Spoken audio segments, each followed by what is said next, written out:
എൻ്റെ ഈ കൊച്ചു ചാനൽ നിങ്ങൾക്ക് ഇഷ്ടമായി എന്നെ ഫോളോ ചെയ്യാനും സബ്സ്ക്രൈബ് ചെയ്യാനും ലൈക്ക് അടിക്കാനും മറക്കല്ലേ. ബിഗ് ബോസ് സീസൺ 6 ഏറെ ആഘോഷിക്കപ്പെട്ടതും വിവാദമുണ്ടാക്കിയതുമായ കൂട്ടുകെട്ടായിരുന്നു ജാസ്മിൻ്റെയും ഗബ്രിയുടെയും. എന്നാൽ ഇരുവരും കഴിഞ്ഞ ആഴ്ച പിരിഞ്ഞു. ഗബ്രി പ്രേക്ഷക വോട്ടിങ്ങിൻ്റെ അടിസ്ഥാനത്തിൽ പുറത്തു പോവുകയായിരുന്നു. ഇതോടെ ജാസ്മിൻ അടിമുടി തകർന്ന അവസ്ഥയിലായിരുന്നു നമ്മൾ കണ്ടത്. ഗബ്രി തിരിച്ചു വരും എന്നാണ് ജാസ്മിൻ പറയുന്നത്. അതിന് പിന്നാലെ ഗബ്രിയുടെ സാമീപ്യം അനുഭവപ്പെടുന്ന വസ്തുക്കൾ എല്ലാം ജാസ്മിൻ സൂക്ഷിച്ചു വെച്ചിട്ടുണ്ട്. ഇത്തരത്തിൽ ഗബ്രി പോയിട്ടും ഗബ്രി എന്ന ചിന്തയിൽ ജാസ്മിൻ തുടരുന്നത് വീടിനകത്തും പുറത്തും അസ്വസ്ഥതയുണ്ടാക്കുന്നുണ്ട് എന്നാണ് big boss Malayalam social media ചർച്ച ചില അഭിപ്രായങ്ങൾ കേൾക്കുന്നത്.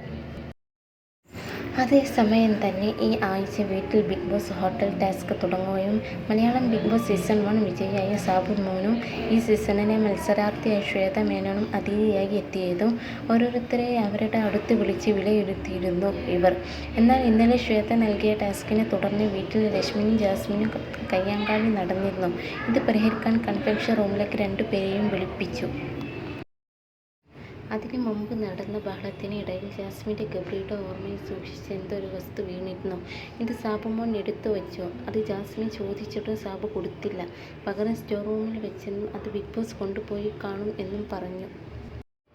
അതിനുശേഷം കൺഫെഷൻ റൂമിൽ നിന്നും പുറത്ത് എത്തിയ ജാസ്മിൻ ആ വസ്തു ചോദിച്ച് സാബുവിൻ്റെ പിന്നാലെ നടന്നു.